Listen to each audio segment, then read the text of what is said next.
തിരുവനന്തപുരം നഗരസഭയിലെ ബി.ജെ.പി. കൗൺസിലർക്കായി നീതിപൂർവം പ്രവർത്തിച്ച ഉദ്യോഗസ്ഥയ്ക്ക് സസ്പെൻഷൻ നൽകിയ സർക്കാർ നടപടിയിൽ പ്രതിഷേധം ശക്തമാവുകയാണ്. നഗരസഭയിലെ ബി.ജെ.പി. ഭരണം അട്ടിമറിക്കാൻ കൂട്ടുനിൽക്കാത്ത തദ്ദേശ വകുപ്പ് അണ്ടർ സെക്രട്ടറി ഡോക്ടർ ചിത്രയ്ക്ക് സസ്പെൻഷൻ നൽകിയതിലാണ് വിമർശനം വ്യാപകമായി ഉയരുന്നത്. എം.എസ്. വീണ വിശദാംശങ്ങൾ നൽകും. വീണ, ഈ ഇന്ത്യ സഖ്യം എല്ലാ അർത്ഥത്തിലും പ്രവർത്തിക്കുകയാണ് തിരുവനന്തപുരം നഗരസഭയിൽ എന്ന കാര്യത്തിൽ സംശയമില്ല. പക്ഷേ അവരുടെ എല്ലാ നീക്കങ്ങളും പാളിയതിൻ്റെ ഒരു കാരണം ഈ ഉദ്യോഗസ്ഥ കൃത്യമായ നിലപാട് സ്വീകരിച്ചു എന്നതാണ്. അവർക്ക് സസ്പെൻഷൻ കൊടുക്കുന്നു. അപ്പോൾ ഈ വിഷയത്തിൽ എത്രത്തോളം വലിയ പ്രതിഷേധമാണ് പൊതുസമൂഹത്തിനിടയിലും കേരളത്തിന്റെ രാഷ്ട്രീയ മണ്ഡലത്തിലും രൂപപ്പെടുന്നത്? വീണ,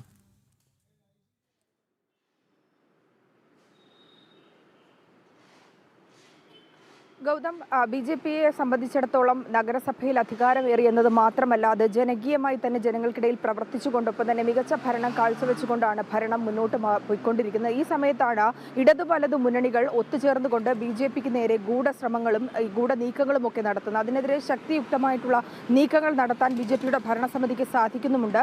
നീതിപൂർവമായി ഇടപെട്ട ഒരു ഉദ്യോഗസ്ഥയ്ക്ക് നേരെയാണ്, തദ്ദേശ വകുപ്പിലെ അണ്ടർ സെക്രട്ടറി ഡോക്ടർ ചിത്രയ്ക്കെതിരെയാണ് സർക്കാരിന്റെ ഭാഗത്തു നിന്ന്, പ്രത്യേകിച്ച് കോൺഗ്രസിന്റെ ഇരട്ടത്താപ്പിന്റെ ഒരു നടപടിക്ക് അവർ ഇരയായിരിക്കുന്നു എന്നുള്ളതാണ് ഏറ്റവും പ്രധാനപ്പെട്ട കാര്യം. ആ ഇരട്ടത്താപ്പിൽ അവർക്ക് ഇരയാകേണ്ടി വന്ന സാഹചര്യത്തിലാണ് പൊതുസമൂഹത്തിൽ നിന്നടക്കം വിമർശനം ഉയരുന്നത്. ആർ സുഗതനെ സംബന്ധിച്ചിടത്തോളം ജനകീയനായ നേതാവാണ്. ഒപ്പം തന്നെ ഈ വാഴോട്ടുകോണം ഭാഗത്ത് ജനങ്ങളുടെ എല്ലാ പ്രവർത്തനങ്ങൾക്കും വേണ്ടി, അവരുടെ ക്ഷേമ പ്രവർത്തനങ്ങൾക്കും വേണ്ടി അദ്ദേഹം നീണ്ട നാൾ പ്രവർത്തിക്കുന്ന ഒരു വ്യക്തി കൂടിയാണ്. കൗൺസിലറായ ഇപ്പോഴാണെങ്കിൽ പോലും പൊതുപ്രവർത്തനത്തിലും ഒപ്പം തന്നെ ജീവകാരുണ്യ പ്രവർത്തനത്തിലുമൊക്കെ അദ്ദേഹം സജീവ സാന്നിധ്യമായിരുന്നു. അതിനാൽ തന്നെ അദ്ദേഹം ഈ ഒരു കാപ്പ കേസിൽ ഈ ഒരു കോൺഗ്രസ് കുടുക്കിയ സമയത്ത് പോലും, സർക്കാർ കുടുക്കിയ സമയത്ത് പോലും അതുമായി ബന്ധപ്പെട്ടുകൊണ്ട് കൃത്യമായിട്ടുള്ള നിലപാടുകൾ ജനങ്ങളുടെ ഭാഗത്തു നിന്നുണ്ടായിരുന്നു. അദ്ദേഹത്തിന്റെ രണ്ടാമത്തെ സത്യപ്രതിജ്ഞാ ചടങ്ങ് പോലും വളരെ ആവേശപൂർവ്വമാണ് ജനങ്ങൾ ഏറ്റെടുക്കുകയും ചെയ്തത്. ഈ ഒരു സാഹചര്യത്തിലാണ് തദ്ദേശ വകുപ്പ് സെക്രട്ടറിക്കെതിരെ ഇത്തരത്തിലുള്ളൊരു നീക്കം നടത്തിയിരിക്കുന്നത്. അതും പ്രത്യേകിച്ച് കോൺഗ്രസിന്റെ ഗൂഢലക്ഷ്യമാണെന്ന് ബോധ്യപ്പെട്ട ഒരു സാഹചര്യമുണ്ട്.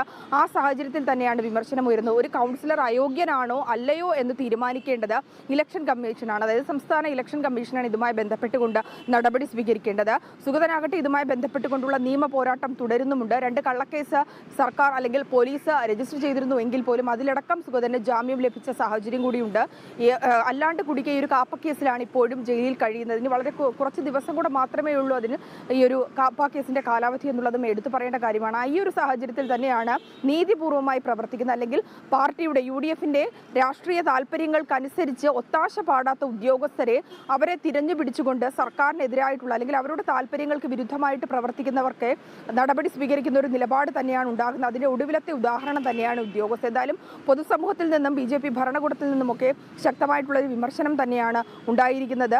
സത്യസന്ധമായി നടപടി സ്വീകരിച്ച് അല്ലെങ്കിൽ സത്യസന്ധമായ അത്തരത്തിൽ ഒരു ഉത്തരവ് കൊടുത്തതിനെതിരെയാണ് ഈ ഒരു ഉദ്യോഗസ്ഥർക്കെതിരെ, തദ്ദേശ വകുപ്പിലെ ഉദ്യോഗസ്ഥർക്കെതിരെ നടപടി ഉണ്ടായിരിക്കുന്നത്. പക്ഷേ ഈ ഒരു കാര്യത്തിൽ കൃത്യമായിട്ടുള്ള ഒരു മറുപടി പറയാൻ മുഖ്യമന്ത്രിക്ക് മാത്രമല്ല തദ്ദേശ വകുപ്പ് മന്ത്രി KM ഷാജിക്കും ഉത്തരവാദിത്വമുണ്ട്. പക്ഷേ അദ്ദേഹം മൗനം തുടരുകയാണ്.